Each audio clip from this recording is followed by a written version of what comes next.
Welcome back to this week's episode of the Red Zone Podcast, episode 6. I am super excited for a few different reasons. One of them being that you will see my brand new sign, which encourages you to follow the platform on TikTok, Instagram, YouTube, Spotify. You can listen to the podcasts and clips there. So if you enjoy my content, feel free to follow on any of those platforms. It is free. But I also, per usual, have a lot of interesting things to talk about. And first up, what I've been dying to talk about all week, what I alluded to a bit on the last podcast when I was talking about Desmond Ricks, is LSU's signing class for early signing day. And while we didn't get Desmond Ricks, I'm just going to get that out of the way early. The fact that we did not get Desmond Ricks, that is already out of my head. Desmond Ricks would have been a great recruit to get. Desmond Ricks is going to be a really good cornerback, I think. But if he was going anywhere other than Bama, LSU fans would be able to enjoy this class regardless. So I'm not going to let the fact that Bama got him and the fact that Bama got a great class let me take away from the fact that I really like this LSU recruiting class. And I really, really like it. And we're going to get into it a bit here. I've separated the class into a few different categories. There are the eye catchers, which I think are the undeniably blue chip recruits. The guys that I have huge expectations for from the second they walk on campus, and I expect them to end up being big contributors to this team in their time here. Then you have the guys who are good recruits, high 3, low 4, who are going to fill in the roster nicely. I don't know exactly what to expect from them, but I feel safe that about half of them will contribute. Then I have a few people that I've selected as diamonds in the rough, guys that I think are underrated that I expect to contribute maybe earlier than their rankings might indicate. So, some guys that maybe the more in-touch recruiting sites like a bit more than, say, ESPN or Rivals do, which I think sometimes are a bit off with their ratings. And then I've got the guys who are just filling out the rest of the class, the guys that will be hopeful to contribute, but won't have expectations from the moment they walk onto campus. Now, to get underway, the eye catchers, number 1, will not even be a little bit of a surprise. Lance Hurd, or Zalance Hurd, is a 6'5 and a half, 305-pound offensive tackle out of Neville in Monroe. He is the crown jewel of this class, the highest rated player on 3 recruiting. He is a 97.12 on the consensus.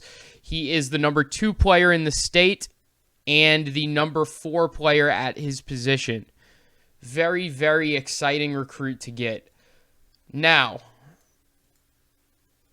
the number 1 player obviously being Arch Manning, and LSU was never really in the running deep with Arch Manning. So the fact that we got 2 and 3 is quite good as well. But to focus on Lance Hurd, he is a guy who is overflowing with confidence. If you've heard interviews, if you've heard what Brian Kelly has said about Lance Hurd, he has an expectation to be competing for a starting spot from the second he walks on campus. And I think a lot of fans are ready for that and are beginning to expect that as well. He is a super, super rangy tackle, very athletic. You know, he's got great measurables, very long arms, 36-inch arm length. He's got the athletic ability that's very unique to a player that started at D-line and moved to O-line later. So a comparison that I've seen from On 3 is DJ Fluker, who had a similar career arc, was a 5-star recruit as well, was drafted out of Alabama in the first round, pick 11 of the 2013 draft. Strong run blocker with a really, really physical edge and a lot of athleticism that's going to give him an advantage in those matchups in the SEC. He's a force to be reckoned with, and he's a guy that a lot of people are going to be excited about the second he walks on campus. I'm certainly not the only one. Probably the top recruit in this class. Now, you do have a couple other guys. You've got 2 other guys that I think maybe some people would argue they're as excited about as Hurd. The first of those two, Deshaun Womack. Womack is an edge player. He's 6'4", 245 out of St. Francis Academy in Baltimore, Maryland. St. Francis plays one of the hardest schedules in high school football. He plays versus a very tested, very talented high school schedule, and he still put up big numbers, double-digit sacks. I think the number was 16 and a half, but I'm not seeing it now.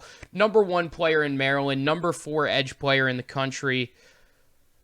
His comparison, which I think this name, with the recency that this name invokes, could get people very excited. He's compared by On3 to David Ojabo, the edge player out of Michigan, 6'5", 250, just drafted in the second round last year by the Ravens. And if you ever get that type of production out of Womack, now that's very high expectations. That's an ideal case. Hey, we would love if Womack comes out and Womack plays like Ojabo and Womack's a second round pick.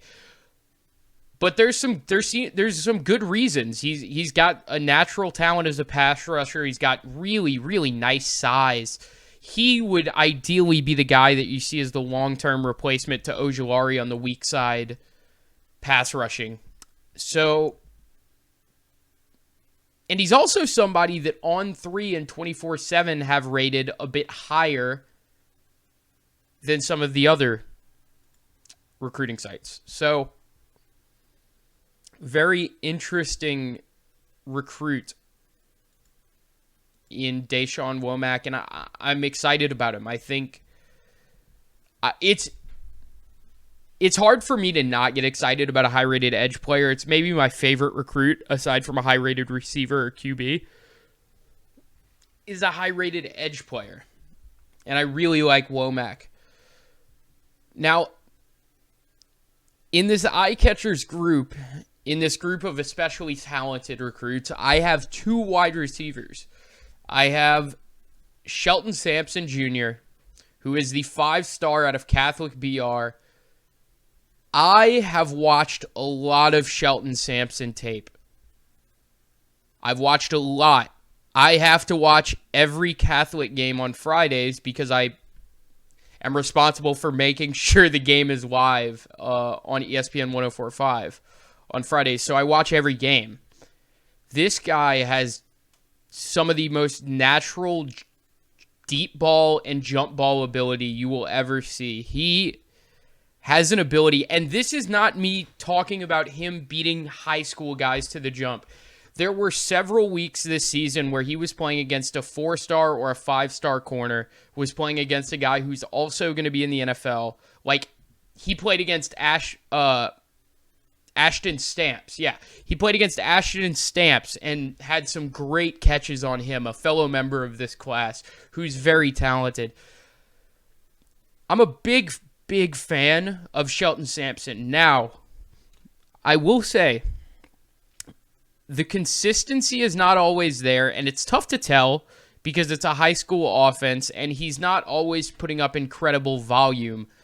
But the catches that he makes, some of the routes he runs, and sometimes the way he just shows off his athleticism at that level has been highly impressive to me the entire time that I've watched him in high school. And I'm very, very excited. 6 foot 3.5, 190. One of the bigger recruits in this class, compared to Demarius Thomas, who's a bit bigger.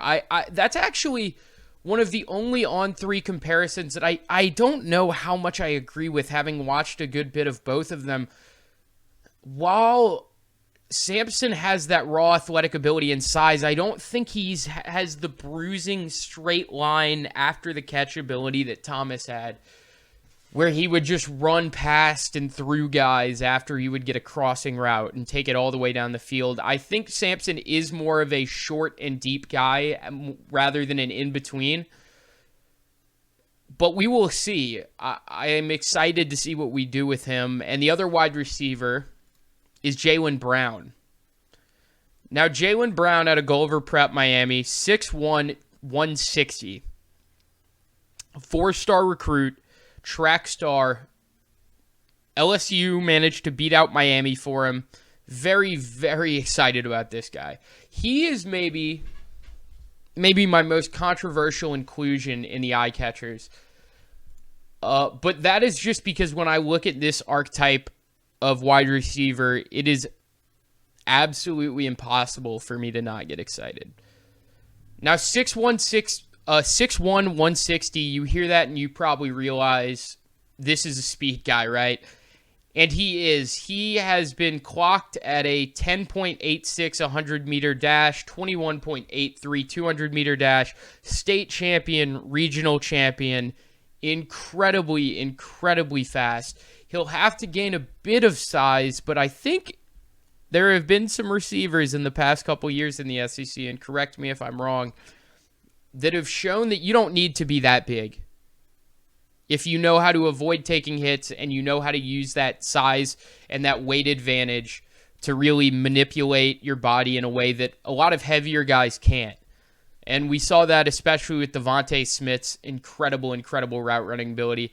And this is going to be a blast to the past, but someone who I actually thought was unbelievably talented, and I'm really disappointed in how their career seems to be turning out, was Deion Smith for LSU. Was also incredibly talented, very skinny, but a very, very good route runner and incredibly athletic. Now, Jaylen Brown, a couple comparisons I've seen. Will Fuller, man, I love watching Will Fuller when he's healthy, right? That's not very often, but he is a real treat. The deep ball speed, the skill set to just take the top off consistently, the ability after the catch, the movement. He's someone who I'm very... He's someone who could really, really aid Jaden Daniels in having a bit more courage to go down the field and attack, right? And that felt like something that at a lot of times this season Jaden Daniels really needed.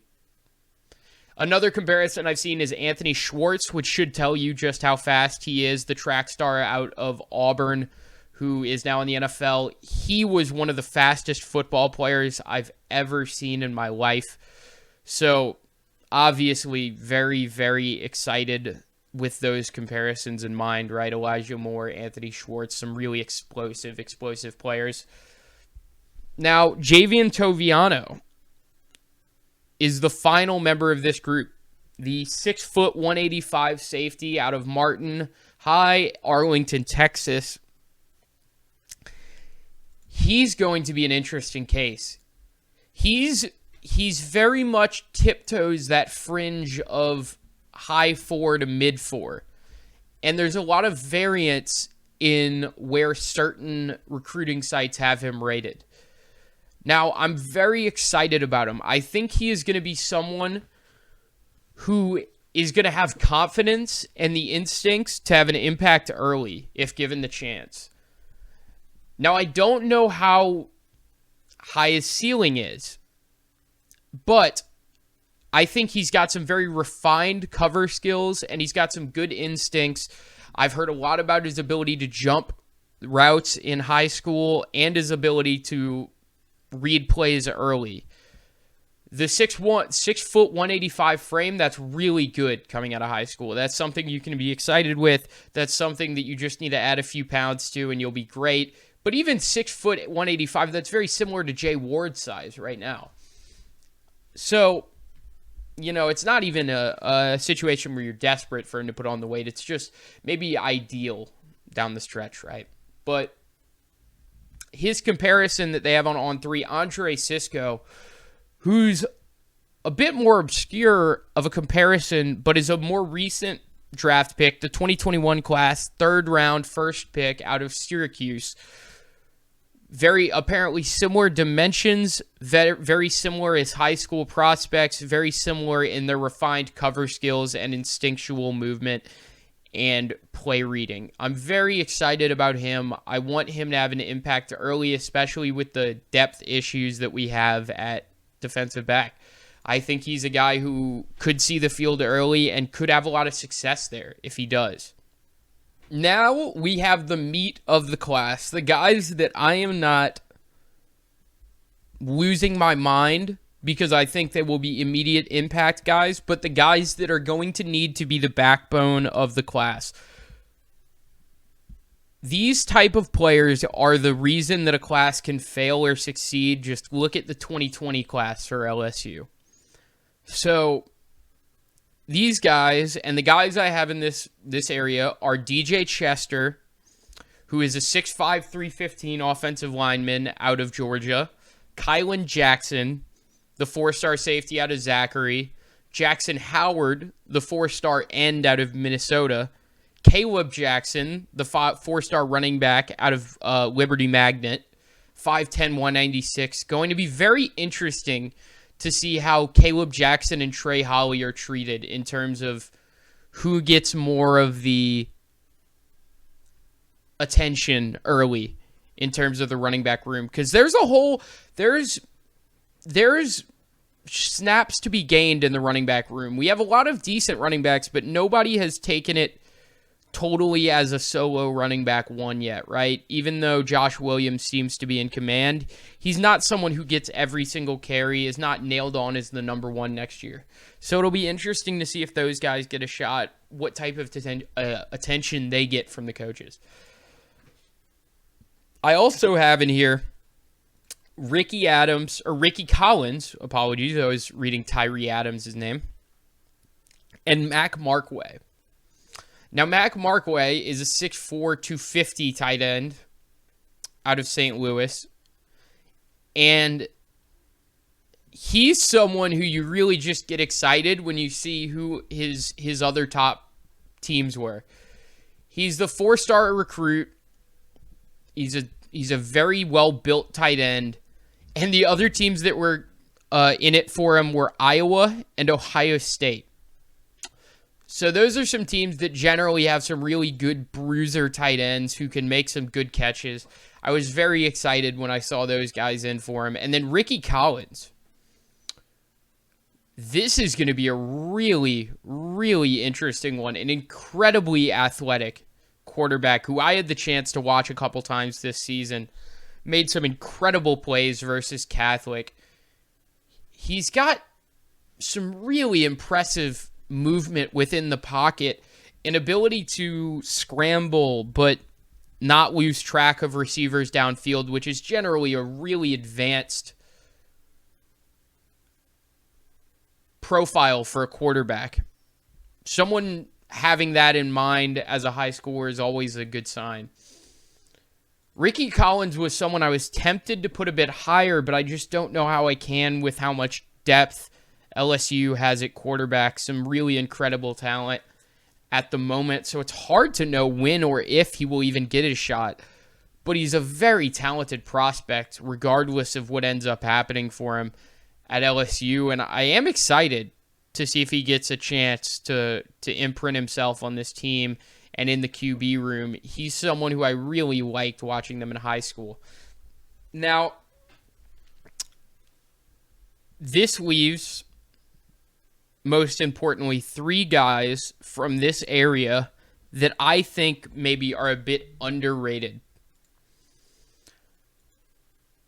And that's based on my own understanding of their measurables, their production, and reading their ratings from the different sites, comparing which sites I value, which sites I think are generally more accurate and better at portraying the skill of certain players. And so my first player who I had here is Trey Holly. Now, Trey Holly is listed very similarly on 3, 24/7, ESPN, and Rivals. He's not someone with a ton of variation in his positions, but he's someone I'm very excited about just from what I've heard in his high school days. He was the 3A Offensive Player of the Year 2 years in a row. In 2021, he had 3,000 rushing yards, 34 touchdowns, 320 carries, 265 yards and 2 touchdowns in the state championship game. He's an unbelievable talent, 5'8", 177. That's a type build that kind of gets you excited for a running back, though, doesn't it? I love just those small running backs who just get back and forth, but they have the size to run downfield, and that's what Trey Holly is. It's going to, like I said, going to be very interesting to see how Trey Holly and Caleb Jackson can sneak their way into the running back room, per se. Now, the guy in the thumbnail, the guy I am very, very excited about, the guy that made the Desmond Ricks pain go away. My God, I am excited about Kamorian Pimpton. And yes, you heard that right. His name is Kamorian Pimpton, which is so sick, which is so cool. God, that's an awesome name. But yeah, Kamorian Pimpton, 6'6", 230 tight end out of North Crowley, has an incredible reach, huge hands. LSU flipped him from Vanderbilt. And man, it's good because, look, I love what Vanderbilt's doing. They're doing some good things. This guy was too good to be going to Vanderbilt. And one of the biggest reasons that I think this guy's underrated is if you look at his recruiting position on On3 and 24/7, he is number 6 in his position on On3, number 12 in his position on 24/7, and then 33 and 29 on ESPN and Rivals. So you really get an idea of how highly rated he is by the two most respected websites in terms of recruiting. Kamorian Pimpton is going to, I believe, have a huge impact in this team eventually. And 2 years from now, I could see him being one of our most deadly weapons. I am very, very excited to see how he emerges on this team, as well as Jackson McGaughan. Now, this was one that kind of came out of nowhere, but another tight end commit, and this one rooted a lot from Mike Denbrock's ties to Cincinnati. He was a Cincinnati commit, and then Luke Fickell took the job at Wisconsin, which meant that Denbrock realized, hey, I've got a shot. Let me go back in for this guy. I know how talented he is. I know that he's missing his head coach now, and we signed him, and he's someone who's got very, very similar recruiting position and size to Mason Taylor. And I'm not saying that he will repeat what Mason Taylor did this season, but he's very rangy and athletic. He's 6'4", 232. He's the 28th rated tight end. I believe Mason Taylor was 27th last year.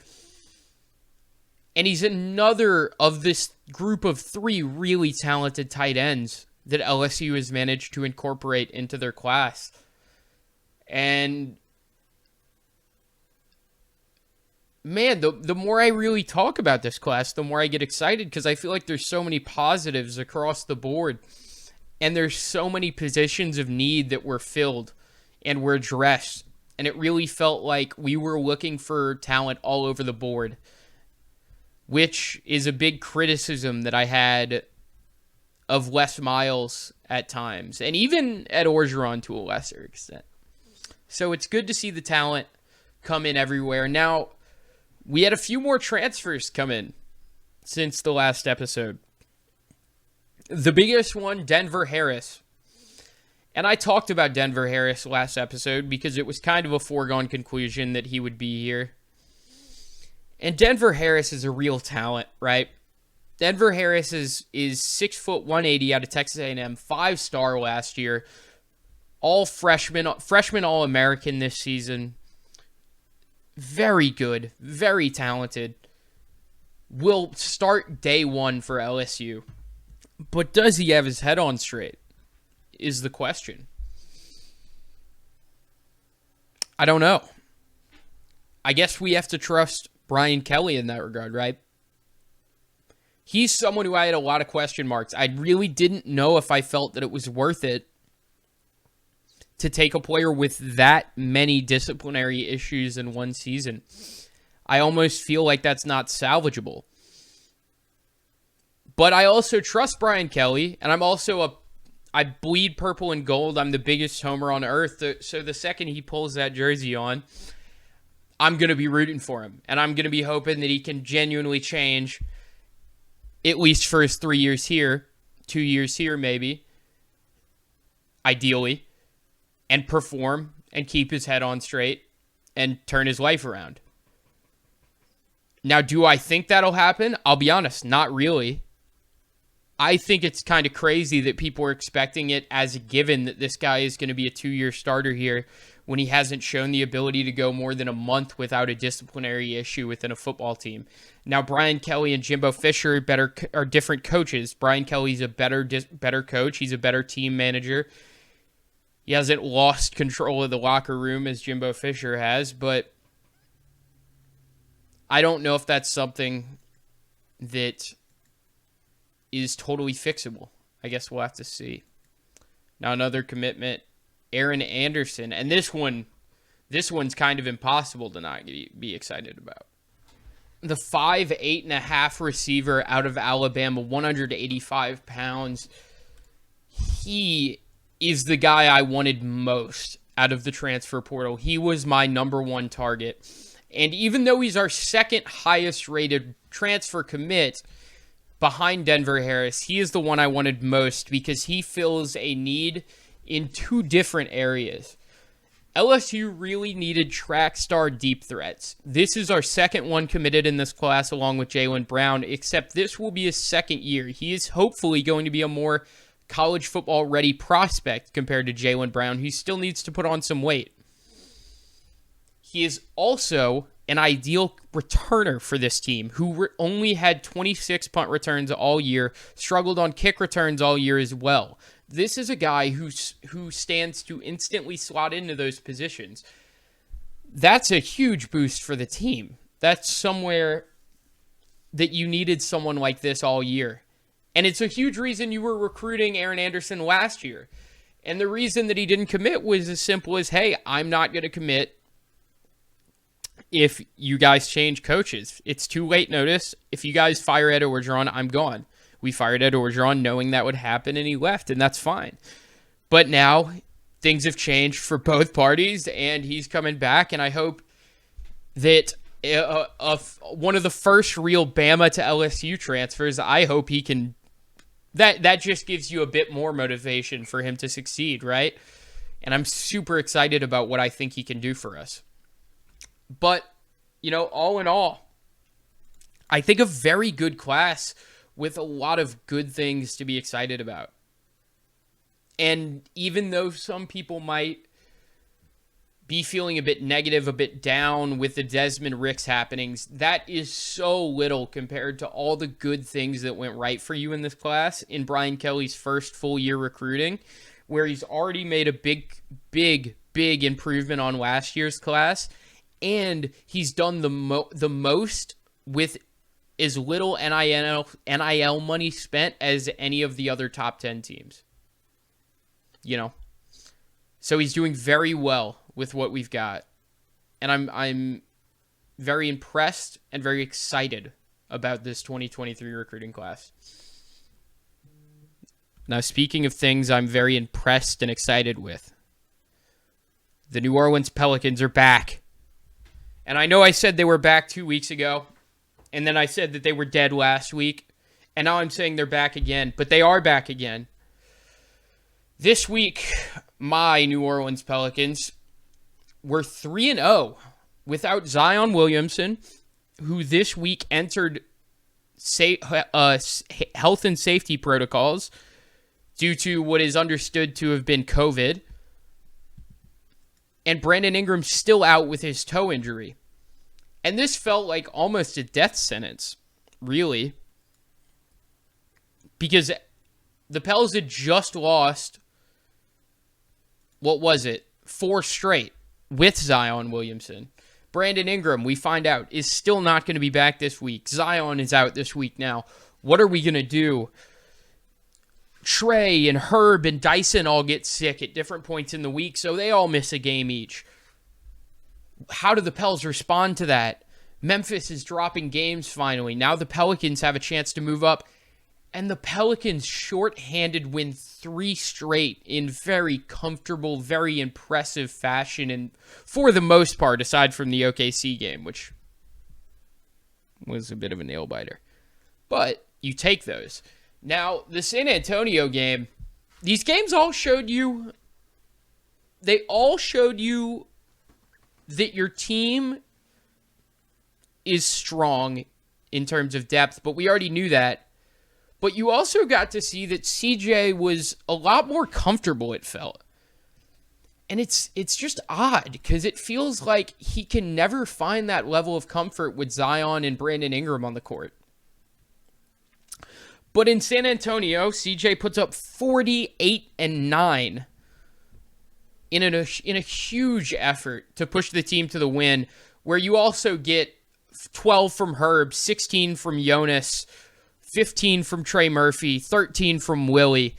So you get a lot of good things from the whole roster. A lot of positives, right?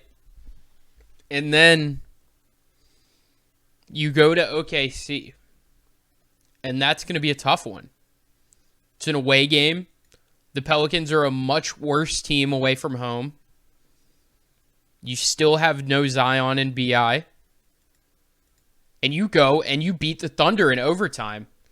You get up early, you're dominating, you fall behind in the fourth quarter, you make a big comeback to bring it back, and then you win in overtime. And listen to this, 7 players had between 10 and 23 points versus OKC. Talk about everyone getting the job done. The team is won by committee, and we all knew they could do that to a certain extent, but doing that without Zion and without Brandon Ingram and without Dyson and Herb and Trey against the Pacers. Against the Pacers, 4 of the starting 5 had between 15 and 22 points. The Pelicans won by 20. Their biggest lead was 29. They never looked back. Najee Marshall was strong, 22, 6, and 4. It's really exciting to see how this team can play with their best players out, and you just can't wait to see it all come together. And the hope is that what can this team do at their best? What can they do when fully healthy? And that's really been the question for 2 years now, hasn't it? And we've just got to hope that everybody can stay healthy long enough that we get to see the best version of this team. But man, are they clawing and scraping for every win they can get, despite being shorthanded almost the entire year. They are still fighting for the number 1 seed. Just some really, really impressive stuff. And that's why right now they're the number 2 seed in the West, only 1 game behind the Nuggets. It's just a really good team. And if they can figure out their away struggles, which have plagued the NBA this season, to be fair, there's only one team in the NBA that is over 3 games above 500 away from home, and that's the Boston Celtics. Nuggets are 10-8. That's the second best. So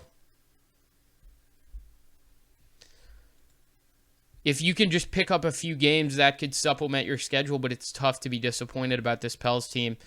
Jackson Hayes, also been a bit of a revelation during this stretch. And he's a player that I think a lot of people dismissed at times throughout the past year or so. And he's a player throughout the entire time, and this isn't me just saying this, that I've wondered why he's not playing more.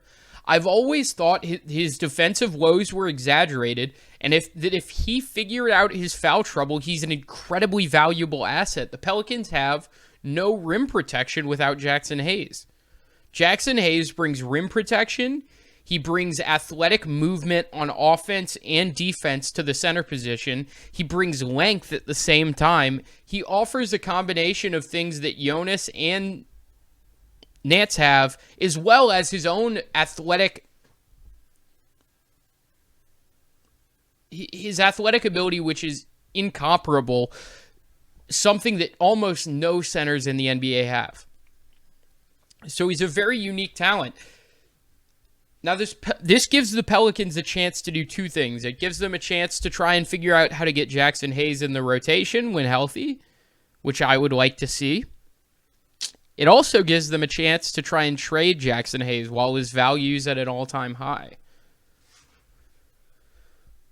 It'll be interesting to see what we do. I would prefer both to just keeping him on our bench because I think he's an NBA player who can be really, really successful in the right situation.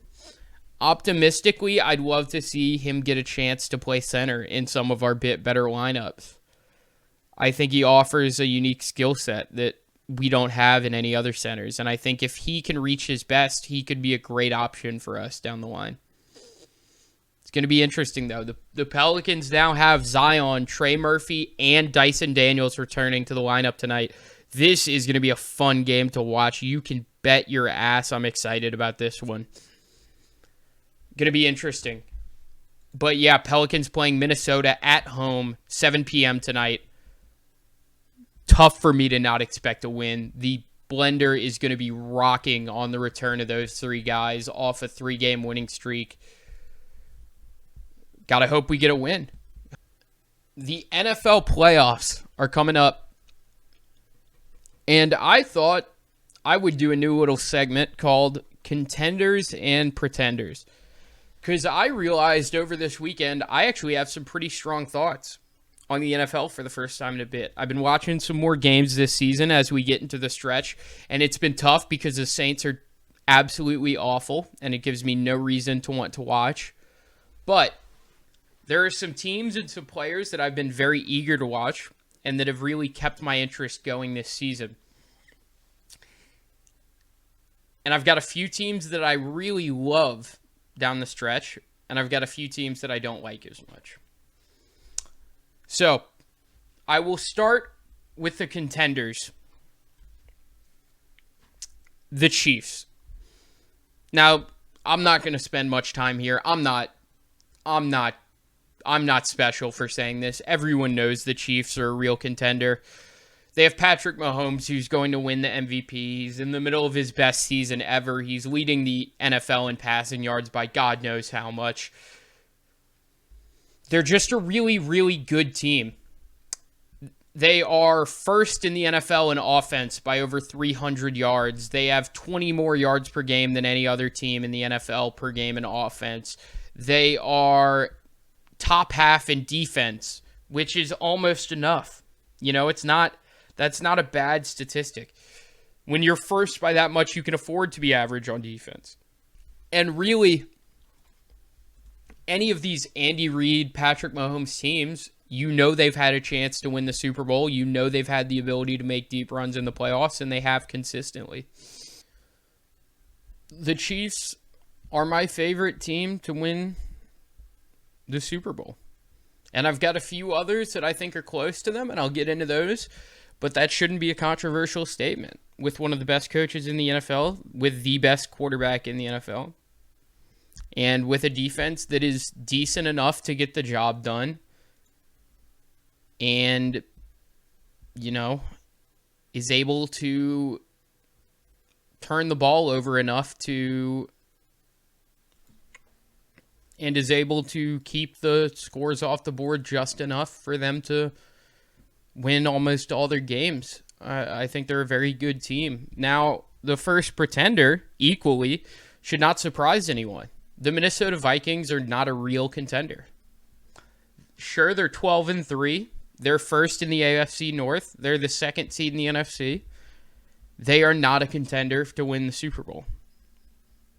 Here's why. Sunday, they won another game by one score. They won it on a 61-yard overtime field goal. We won't even get into how ridiculous of a way to win that is.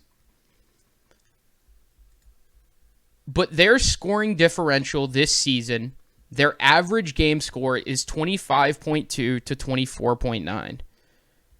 This is a very low differential for a team that is 12-3, almost unheard of.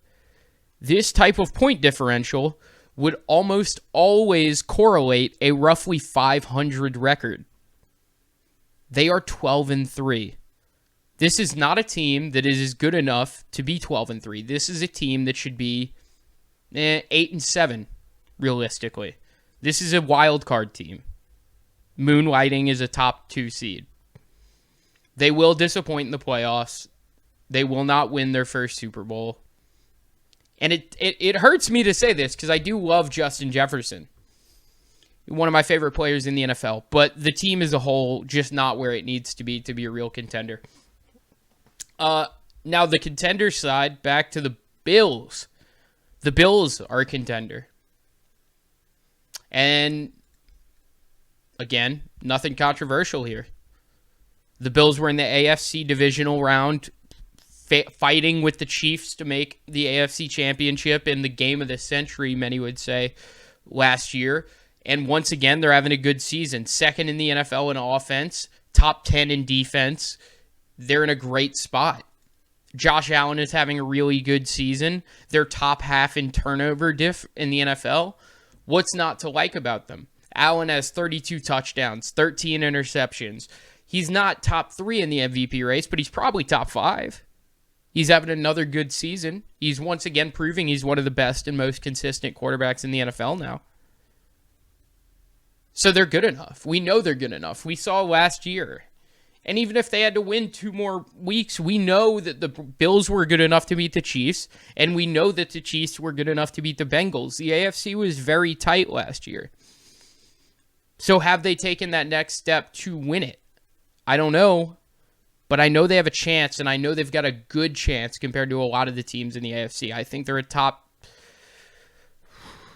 2 contender. I think I would put them ahead of the third AFC team that I will have on this list later. Now, the next pretender, the Baltimore Ravens, are not a real contender. They are bottom half in the NFL in offense. They are 10th in the league in defense. Lamar's health is in doubt. Greg Roman is a horrible play caller.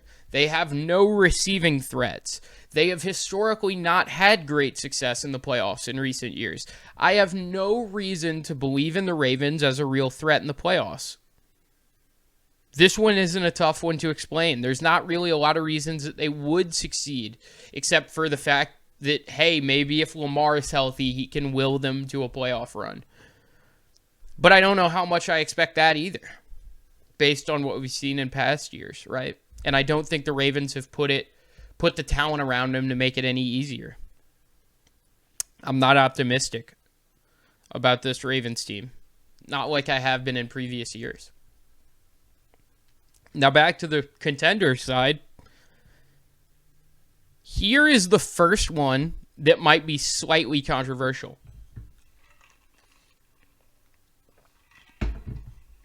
I believe the Eagles are a real contender. And maybe that doesn't sound like a hot take. They're the number 1 seed in the NFC. They're the number 1 seed in the NFL. They're 13-2. But I think a lot of people, because this is Jalen Hurts' first season as a real contender, because they kind of came out of nowhere as a real contender, I think a lot of people are unwilling to accept the fact that the Eagles are a very good team. But they are. The Eagles are number 2 in total defense, number 3 in total offense. They're number 2 in turnover differential as well. Their special teams, they allow bottom half of the league in average kickoff returns. Their average punt returns are also top half of the league. They're very good in every phase of the game. Hurts is top 3 in the MVP race. He's having an amazing season. How could you doubt him if you've watched him play this year? They're a team that the only reason people doubt them is because they don't like the Eagles or they don't like Jalen Hurts, and that's it. If you look at the numbers, if you watch them play, there's no reason to doubt them. They're 13-2. One of their only 2 losses came to one of the other top teams in the NFL with their backup quarterback. If you don't believe in them, you haven't watched them. It's as simple as that. Now, my final pretender, and it brings me all the pleasure in the world to say this, but my final pretender, the Dallas Cowboys. The Dallas Cowboys have a good enough offense. They have Dak Prescott. On paper, they've got a lot of positives. Right now, they're 11-4. They're the 5 seed. It's looking good. They probably get a win next week versus the Titans. You'd almost certainly expect. But we've seen what they've done in past years in the playoffs. We know how this team operates. Are we going to do this song and dance again? Pretend like they're not going to lose in the first round? They're not a special team statistically either. They're 8th in the league in offense. They're bottom half in defense. You know, are actually just above bottom half in defense. They're a decent team, but they rely on turnovers too heavily. They've always choked in the playoffs. I'm not inclined to believe in Mike McCarthy now. I just don't want to do this same thing where we pretend they're a real contender again and we act like the same thing's not going to happen. Let's expedite this whole process. The Cowboys will lose in the first round and we can all get over it a lot sooner, right? Now, the 49ers, man, have they stormed into the playoff and contender conversation in the past 6-7 weeks or so. 7 straight wins for the 49ers. The emergence of Brock Purdy as their starting QB. The McCaffrey trade where he's become a consistent threat on the ground and through the air. He's added that extra weapon that opens defenses. They're 10th in total offense. They're 1st in total defense. They are a really, really, really solid team by the numbers. And they're 1st in defense by a good bit. They're 1st in defense by almost 12 yards per game.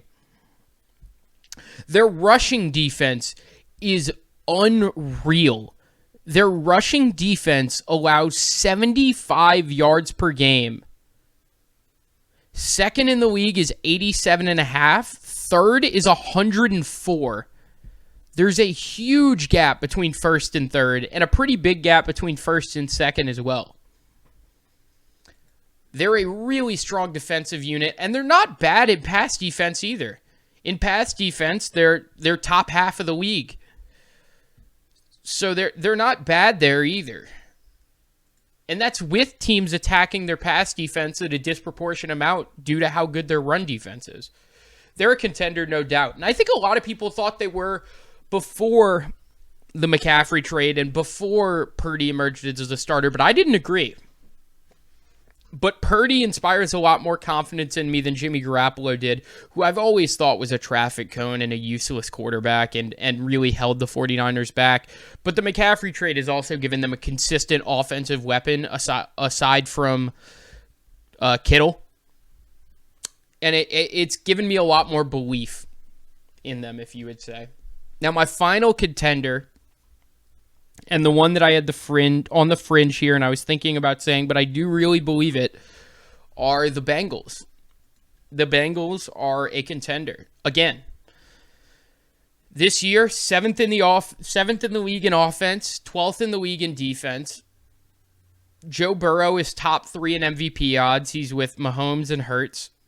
T. Higgins is emerging as a threat. They have playoff experience. Their offensive line is improving. They're on a big win streak. Joe Burrow, since the first couple weeks of the season, has been untouchable. Jamar Chase regaining health. Everything aside from the Lyle Collins injury is looking incredibly positive for them. And it's tough for me to not think that they're literally just a better team than they were last year when they made it to the Super Bowl. I think this team has a chance to make another Super Bowl. Now, do I think they're the favorite? No, I'd definitely take the Chiefs from the AFC over them, and then it'd be a conversation on whether I'd want the Bills or the Bengals as my second most likely team. But they have a chance. They're good enough, no doubt. And I think they're a better team this year, a more consistent team this year, a better rounded team this year, and they'll probably need less luck if they want to make it to the Super Bowl again. They're my personal favorite in the AFC. I'd love to see them make it out. but we'll have to see. It's going to be tough with the strength of the AFC. Now, it's been a second since I talked about Formula One, and that's because there was a bit of logjam in terms of news. Everyone was really waiting for the first domino to fall in the transfer season. All the team principals and CEOs and heads of racing, everyone really knew, and even the fans at this point really knew what was going to happen. We were all just waiting for the first domino to fall, and that domino was Frederic Vasseur to Ferrari. Now, this was the worst-kept secret in F1. Everyone knew this was going to happen. Everyone knew Mattia Binotto was going to take a step down, otherwise known as get fired, and they were going to bring in Vasseur. Now, Vasseur has some experience with Charles Leclerc. This brings a whole lot of interesting dynamics for a variety of reasons. The first being that Ferrari under Binotto was very adamant that Sainz and Leclerc would get equal treatment, which always made a relative amount of sense to me. Leclerc is a better driver, but Sainz is one of the best number 2 drivers in the circuit, on the grid. He's an incredible driver. It always seemed fair. This will likely not be the case under Vasseur. Vasseur oversaw Charles Leclerc's first season with Alfa Romeo Sauber in his rookie year, when he was incredibly good, when he got to witness his talent bloom onto the scene. Now, what did Alfa Romeo do? Because I don't want to get too deep into the speculation about what may or may not happen with the Vasseur move. I think overall it's a fine move for Ferrari. I understand why they had to make the move. I understand why people expected Binotto to be gone. I just wasn't sure that I think it needed to be made or that it had to be made now. I think there were alternatives that maybe could have been explored prior. But it was understandable. I think it was fine, and I think it could be positive. I don't want to speculate too much with something I don't feel so confident on. Now, Alfa Romeo reacted quite swiftly to this, and it all kicked off from here. Alfa Romeo replaced Frederic Vasseur with Andreas Seidl of McLaren. And they made Seidl not only their head of racing, but their CEO. This is going to be very interesting. Audi is buying or taking over the rights from Alfa Romeo Sauber in 2024, building an engine in 2026. So it's going to be very, very interesting to see how Seidl directs this team in its new era, when a lot of people are going to be expecting it to turn into a competitor. Seidl really transformed McLaren in his few years there. Last year was their best year in a very long time. This year, not so great, but they still got the only podium that wasn't earned by a top 3 team in the first year of regulations. It's always tough for the lower teams to compete in the first year of new regulations. So I think that's a very good move.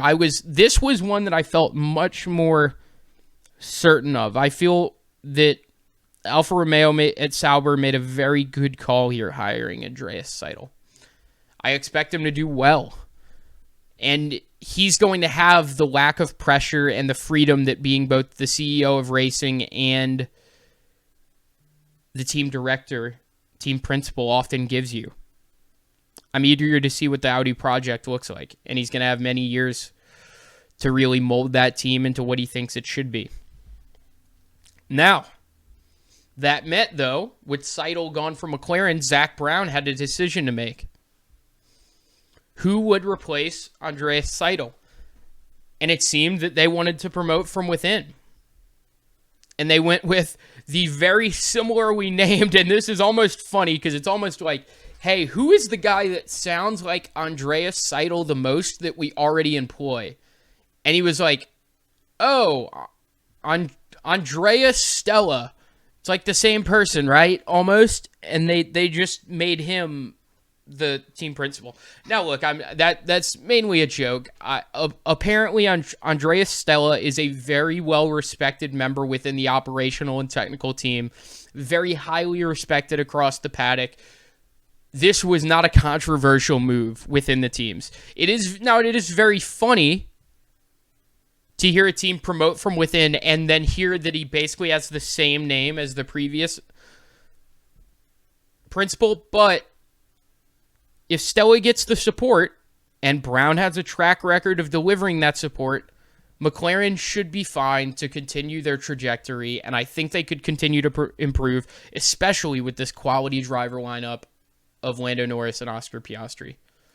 A lot of chaos in that silly season for F1, but it seems we finally got the directors underway. Car reveals are going to be coming soon. As we approach the season, I'm going to be talking more and more about F1. Very excited to get into that.